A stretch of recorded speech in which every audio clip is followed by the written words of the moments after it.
So do not get comfortable. And that's the main issue that people need to realize moving forward. Just when you get comfortable, I like to make men uncomfortable. that's when it all falls apart. How weak of a man are you that clip in any way threatened you as a person? Seriously, you are all the weakest men I've ever come across, that you are consistently whining about shit that, again, it's not real. This is not real oppression. These are not real problems. Yeah, this is a real sentence typed out by me because it's the world we live in. It pays off, and I want everyone to take that message away from a video like this. But if you truly want to get... Have you watched Fallout? I have. I've seen the first couple episodes. It's fun. It's good so far. I obviously, it's not flawless. I do have some takes, but I've enjoyed it. I think the cast is quite wonderful, and fun to watch their adventures as they travel through the post-apocalypse kind of thing. I also saw online very normal people who are well-adjusted and super normal are taking photos of the lead actress in the show and adding a whole bunch more ass to her and then saying, I fixed it, which, yeah, profoundly strange behavior. Now it's gone from video game characters apparently have been wokeified to be ugly, and so because it doesn't stimulate my pee-pee, I'm getting all upset about that, but now they're doing it to real women and their actual asses in shows, which, what is wrong with someone wearing comfortable fabric in a post-apocalypse? I mean, I'll just say this, as a man, I've always hated the idea that some people should have to be forced to wear extremely tight clothing. You know, I don't like tight pants. I find them very uncomfortable. I do not like them. I don't like any part of them. I hate tight pants. I would like to wear very comfortable pants that, yes, might not perfectly accentuate my behind, but at the end of the day, I'm feeling good. And feeling great is nice. And also, not every single person walking around has to be your pourable sex object, you know? Porn exists. Another thing, you could just go online, watch some pornos, and then have some post-nut clarity and not upload your weird AI art of real human beings and how they don't have enough cake for your liking. It's just profoundly fucked up to me and sad and strange. And like, I thought it was bad enough that they were doing this to video game characters, because they are doing this to video game characters. They're taking video game characters, like the lead of Horizon Zero Dawn, and then taking her, and then suddenly being like, I fixed her, and then like adding twice as big of breasts, and like, you know, doing all this stuff to her face and stuff like that. Just profoundly strange. Like, again, they're video game characters. You're gonna be okay. You're gonna be fine. The TV show is awesome. And again, like, so very, very bizarre to me. Raptor Blue, thank you for the rating. Sorry, I can't speak right now. Thank you for the rating party of 13. Can everyone go to twitch.tv/RaptorBlue. Give Raptor Blue a follow back. Thank you so much for that. I appreciate that. I hate pants. I wear loose house overalls at work. Like, just people should be able to wear what they want. If someone wants to wear clothes that are very tight fitting, that show off enormous boobas and asses and all that stuff, and they want to be viewed as sexy, they're going to do that. And then, yes, if they are posting these pictures publicly, if they're in a photo shoot, all that, yes, it's okay to gaze. There's nothing wrong with being like, wow, that's hot. Yeah, I find that person hot. That's a very attractive look. If someone is just trying to live their life, is it not profoundly strange to anybody that you are taking pictures of them and using AI in one of two directions? They first were using AI to like make them more clothed because it's part of their whole weird humility fetish. It's kind of like, hey, by the way, you got to do this thing where you're as like virgin and you know, trad wife as possible. So we've got a trad wife AI app that I push a button and it adds kids, scary looking non-existent AI children in the background with fucked up hands and weird fingers, because that's what AI does, and totally normal behavior. People, everyone, Ian Miles Chong, all these people online were posting and boasting about, look at what we've done. We've removed all of this disgusting cleavage from these whores, these charlatans. And then like a couple weeks later, one chip goes out, and then they all put in the, oh, Sydney Sweeney's boobs are saving the world. They're destroying wokeness, they are. And then Sydney Sweeney makes some statement where it's like, hey, by the way, like workers are actually kind of based. And then they're all like, whoa, Sydney Sweeney's boobs were a Trojan horse of wokeness. They've destroyed us. It's hard to concentrate. Then yeah, that is kind of what we're watching right now. Woke DEI replacement ruins games forever. Get something done. Being persistent is one of the most important things you can do. And I have to thank Hayden75, or as I refer to him, Hayden Wayne, who has been very adamant about trying to get people aware of the bridge issue that has been going on, that VTuber Kirsha has been discussing at length over on her channel. What's actually going on? And Hayden has been adamant about this with me and many other people, and now people are finally starting to talk about this. I saw Rev Says made a video on it. They want to integrate this into the way that products are marketed. I'm sorry, are all your experts on this topic VTubers? It's like, so far it's been like, and I'm very proud to announce that we've done a thorough breakdown of Bridge, which again, benchmarking race, inclusion, diversity, and global engagement, typical corporate strategy in order to provide and produce products that they feel are not going to either offend specific categories or be more profitable to them, because at the end of the day, more people are included. Yes, inclusion, even corporate inclusion, is a good thing actually, but don't worry, don't take it from me, take it from the VTubers who are real upset about this. And sold to you.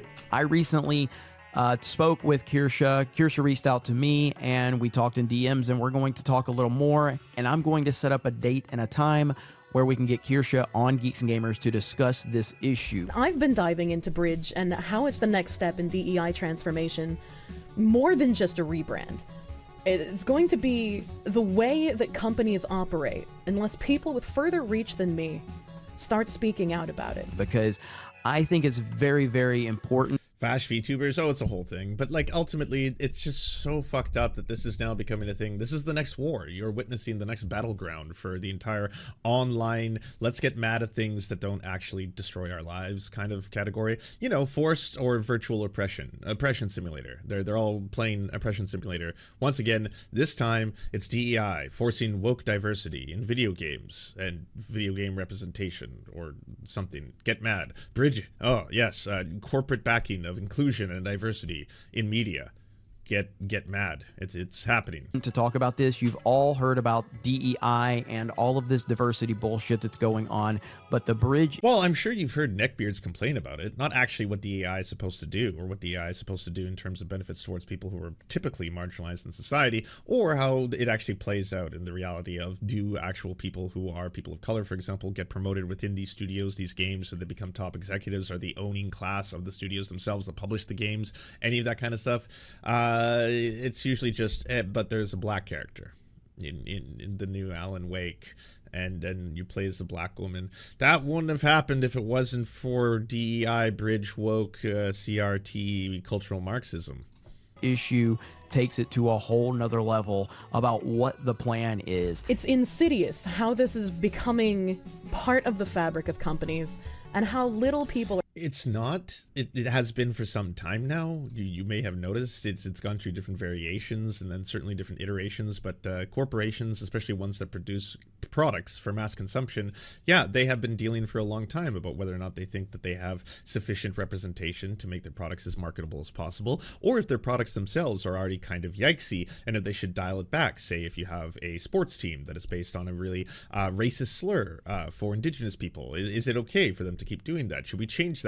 Is it wokeness and DEI and CRT befalling all of these teams that suddenly want to dehumanize indigenous people and then continuously try to refer to them as some kind of savage and stuff like that? Well, yeah, it could be DEI, wokeness, and the woke mind virus all working in conjunction, or it could be this is what fucking monstrous corporations do. Are talking about it. And in Kirsha's own words, more people with more reach need to be talking about this, and I'm just... Yeah, it was woke, then CRT, then DEI, then Bridge, and I'd say before that it was cultural Marxism, right? So SJWs, one piece third wave of the puzzle, feminists. but there are far bigger people out there that hopefully will start talking about this particular topic, and maybe it can reach... Oh, I know, it's fucking hilarious. He's got, I assume, an AI generated avatar of himself as both a ninja and a soldier with a MAGA cap, but I think it's AI because the text is not English and just random shit. This just popped up. Don't know if it has symbology, but you know, put the Geeks and Gamers logo underneath it and enjoy my really long weird nail finger. Is this like a coke nail? I don't know, or if it's supposed to be. Did you put that in the AI prompt where you're like, and holding a gun, one finger very, very long and sharp? Was that part of it? Reached a point to where people like Patrick Bet-David or Joe Rogan or Tucker Carlson start talking about it, because that's really the level it needs to reach. They're going to be making DEI a tenet, a part of the job for every employee. Are you a programmer? Are you a 3D designer? Are you a cashier? Are you some sort of shelf stocking worker? this is going to be part of your job as well. But the first thing we What is, though? It's always so nebulous. You always just hear all this weird random shit where it's like, and soon DEI is going to affect every facet of society.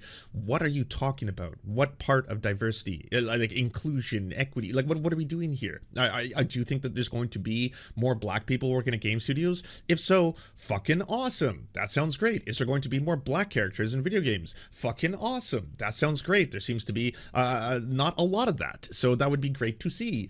Is it that they're going to try and uplift issues that may affect people of color? Awesome. That sounds great. I still don't see what the problem is. If it's like, well, white people won't be hired even though they're more skilled because meritocracy, or white people won't be in the video games as much because woke. That's the problem. Soon it will affect everything. Every aspect of society will be determined by DEI. I mean Bridge. I mean woke. I mean SJWs. need to do is get Kirsha on Geeks and Gamers. We need to talk about it. We need to write an article about it. And then we need to maybe talk about it on other shows, like something like Friday Night Tights. And I have this video from Kirsha where Kirsha is responding to Tim Pool, and it really breaks the topic down and really makes you understand. You sound like you're just a really big fan of this VTuber. You could kind of air this stuff out offline. You could DM or drop into the replies and be like, hey, I'm a big fan of your work, want to interview you. Exactly, at least from a surface level perspective, what this topic is. And they want to even change consumer opinion. But they won't change my opinion, Kirsha. It doesn't matter if they actually change the way you specifically as an individual think. You will have no escape. I'm going to leave a link to her yes, channel, correct. and I'm going to ask you to go subscribe to her, and in the very near future, we're going to have her on this channel to talk more about this. You will have no entertainment that isn't touched by DE. This whole thing just feels like a promotion for this VTuber who's just super, super upset about, you know, race, inclusion, and diversity in video games. You will have no company with which to buy your products from that isn't touched by DEI. What does that mean? So wait, am I buying woke ketchup now? Is my ketchup going to be extra woke? Does every purchase go towards reparations? What are you saying? Wokeness is not going away.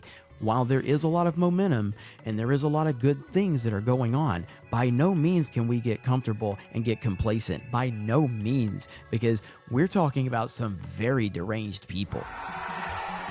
Again, like, this is how the actual ruling class controls society, is that they've got all these people with lots of times on their hand and lots of, like, you know, a lot of activity online. They're spending lots of time online, and I'm not shitting on that. I'm not shitting on people who spend lots of time online. I do. I'm not shitting on people who play video games. I do. Love both of those things.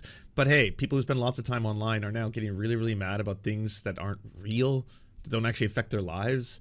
That they think this has part of some broader implication where wokeness is taking over everything. Soon Bridge will destroy everything. You won't be able to buy a single product that will not be affected by DEI in some way. What does that mean? What does that sentence mean?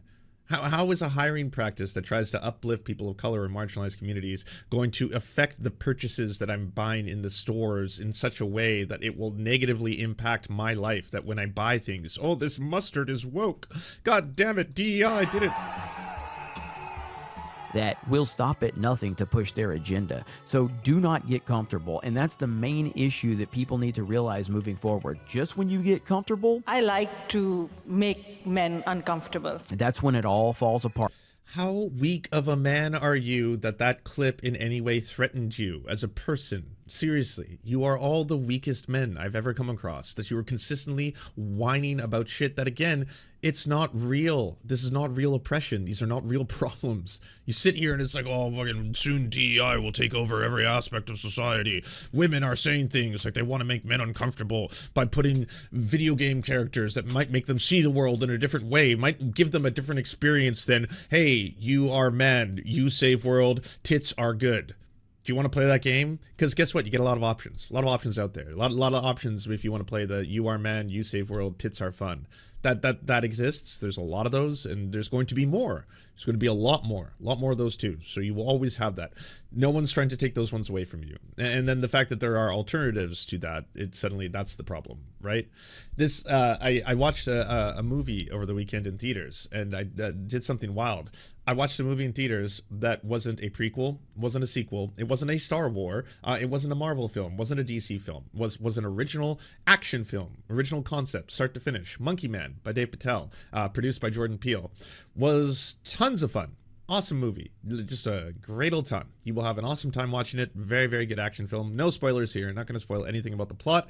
I will say that there's incredible representation of trans people insofar as it's not even like, it's unapologetically woke as fuck. Let's say that. And it is not in any way distracting. You would have to be the biggest weirdo to watch that movie and think, wait, is this, I think this is wokeness. Well, the wokeness is befalling me. Oh, this is a tragedy. Just wanted to go enjoy my action film, not have politics shoved down my throat. The wokeness. Blah.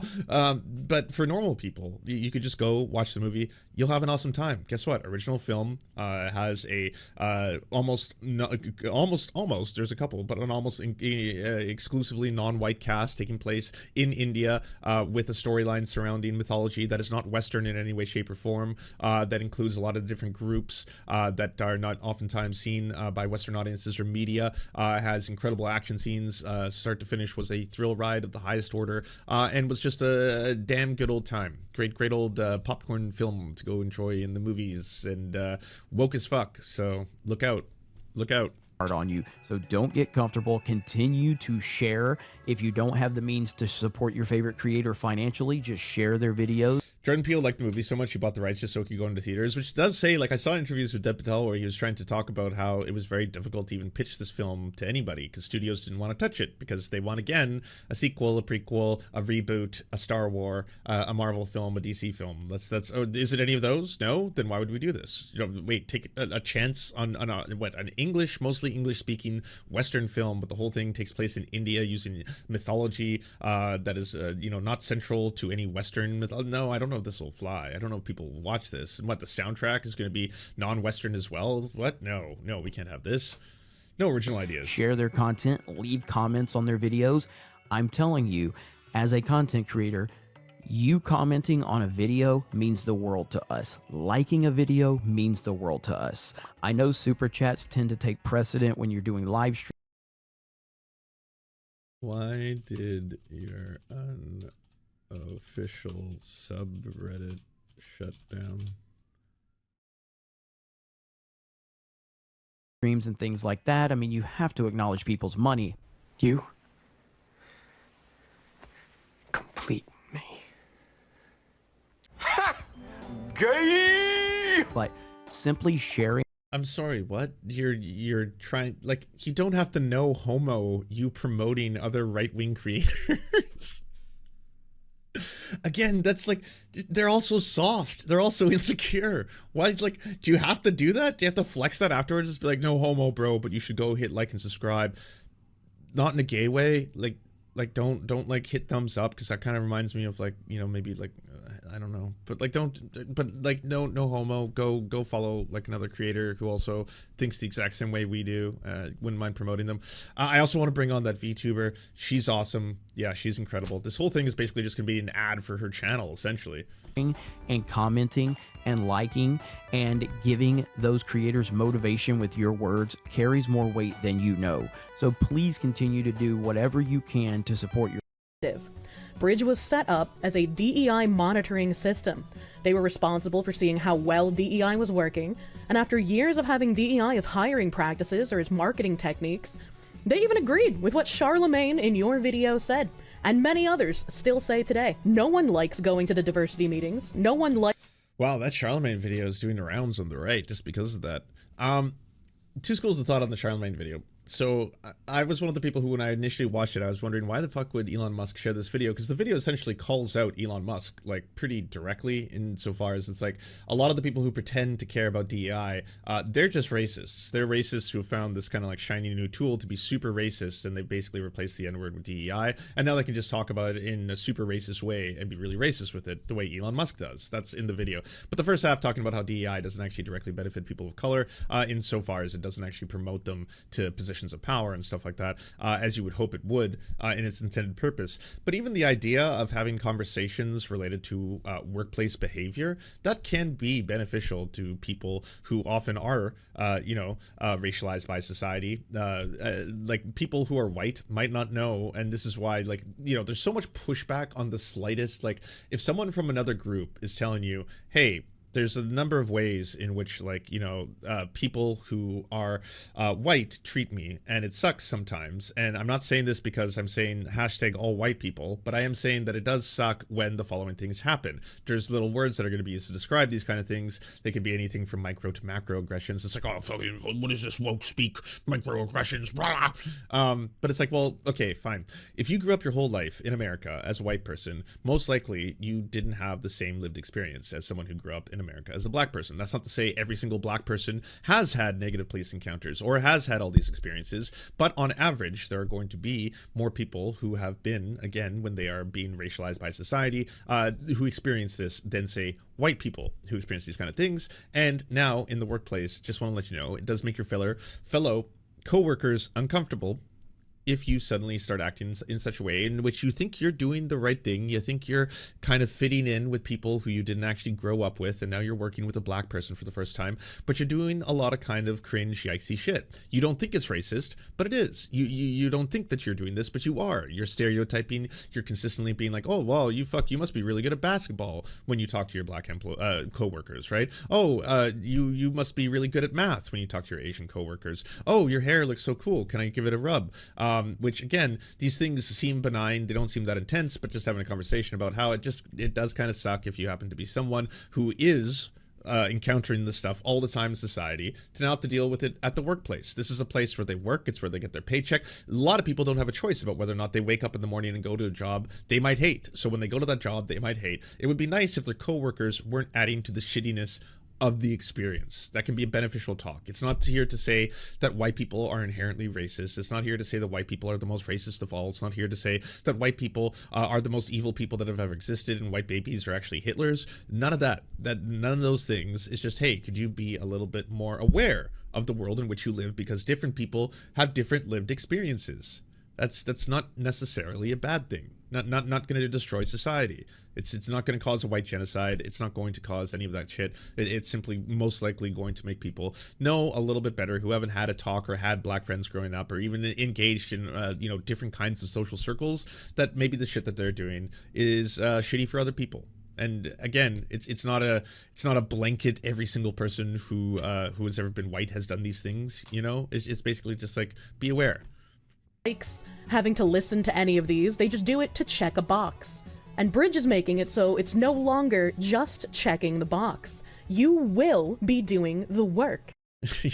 you will be doing it. I can tell you this, growing up, I have an indigenous mom, and early on, very, very young, I have memories of kids at school being racist as fuck towards indigenous people, just on a regular basis, saying shit, they're all alcoholics, they all live on reserves, they don't pay taxes, they're leeches on society, all that kind of shit. And that, obviously, even as a kid and not fully understanding what racism was or all that kind of stuff, you in your head don't fully understand the concept of, oh, these kids are spreading really fucked up racist shit that they got from their parents. In your head, you think, oh my God, that's really scary. I didn't know that. I gotta hide, and I'm gonna hide as I can because I'm white as fuck, and just denying that is part of who I am, denying who my mom is, all that kind of stuff, and hide in where it's a safe place to be, where it's normal. What's normal? What's the default setting? What's the straight, cis, white, male? These are the default settings, and people who are in those default settings don't recognize that they're the default setting until sometimes it is either pointed out to them, or that setting becomes a little less default and you start to see other representation in music, movies, film, television, books, that kind of stuff. Suddenly you feel, because you're just used to that being, quote, normal, that this is somehow taking shit away from you. Wow, it's weird that today on TV, all the ads, they don't feature as much white people. They used to all be white. Every ad and commercial on TV had white people in them. White lawyers, white doctors, white everything, white goofballs, you name it, but it was still white people. And now there's a lot of other people of other cultures in TV commercials. In fact, a lot of commercials go out of their way to show multiracial families and stuff like this. Is this white genocide? Is this the elimination of white people forever and the extermination of them? Are these words at all appropriate to use in the case of me seeing a couple commercials that in fact don't star only white people now? Is every video game no longer starring just a white man? Well, guess what? The majority of them are. You're still fine. You still get the majority of people too. They're still mostly very attractive in media. You're still just mostly very, very super hard bodies, getting it on with one another, saving the world, doing all that kind of stuff. But there are sometimes new films or projects or stuff that might go outside of that, what is considered to be the default setting, and you feel like this is somehow destroying your life. You feel like this is taking things away from you. You feel like this is part of a massive conspiracy that involves a whole bunch of things, from the woke mind virus to the DEI to the bridge to you name it. Fill it in, you know? It's capitalist, non-white people have money too. Oh yeah, absolutely. Look, like over the weekend, I rewatched OJ, Made in America. Incredible series. I highly recommend anyone watch that. And especially white people who may have gone through that period of history or may not have known about that period of history and what exactly the OJ Simpson story was really telling you, because that documentary does a fantastic job of doing an entire first 2-hour episode of centering around how much OJ Simpson wanted to be close to whiteness, insofar as he did not want to be seen as a black person. He famously said, "I'm not black, I'm OJ." And that did everything from moving into one of the most high-end, prestigious, white communities, gated communities in LA, to having, white friends, to having no longer a black wife, to having a white wife, to being surrounded by affluence, power, and all that kind of stuff. And then when it came down to it, yes, getting close enough to whiteness that he was in fact being treated differently because of his wealth and celebrity status and all this kind of stuff. And then when it came down to the case itself, pointing out once again that there is just so much corrupt racist bullshit that happens, especially amongst the LAPD, and that the LAPD is notorious for behaving with racial prejudice and planting evidence and fucking over black people in every single step of the judicial system, from being improperly searched to having evidence planted on them, to not being able to afford bail, to not being able to afford high-end lawyers, to getting much harsher sentencing, all this shit across the board, and how that suddenly plays out in this very, very unique juxtaposition of a moment in American history where all these white people are like, well, this is terrible because the person is black and guilty, and I know this, that he has to be black and guilty, and the person happens to be guilty, and he happens to be black, and how this whole thing is now being changed and warped, how someone like OJ Simpson, for example, someone who has a lifelong career of acting like a piece of shit, by the way, that documentary tells some stories that I didn't even know about and I had completely forgotten about, how OJ Simpson, even as a young little student at school, once he got caught with all his friends, all of them got caught, and they're going to the principal's office for something they did, and OJ Simpson pretended to be an escort to escort the rest of his students, fucking narking them out, betraying them all to be like, oh, I was just escorting them here, but I wasn't a part of what they were doing, to try and back away from the entire thing. Just like a lifelong career of that, and also a lifelong career of not standing up for the same civil rights issues that so many of his contemporaries, so many incredible black athletes were doing at the time, like Muhammad Ali, for example, people who were willing to speak truth to power, who were willing to stand on the Olympic podium and put the black power fist up and stuff like that, who were willing to defy the fact that they would not be in proximity to whiteness once they started speaking about the black experience, once they started speaking out against the racism that they experienced in their lives, and using their power as celebrities and affluent ones as well to still bring to bring eyes on these issues.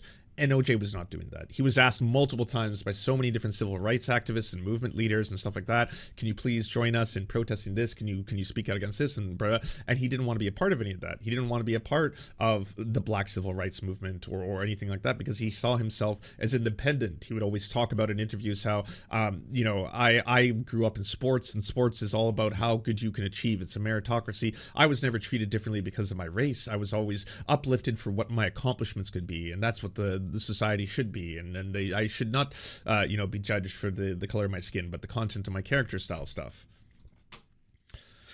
I mean, technically and legally, OJ is innocent, but come on, the evidence is showing that he's guilty. There's too much to doubt. Well, yeah, no, I think he 100% brutally murdered Nicole Brown Simpson. I think that's pretty evident. I think the police are also massively corrupt and fucked up that case and have a history of being incredibly racially prejudiced in their work. So, yeah. But really good series. I highly recommend it. OJ, Made in America. It was good stuff.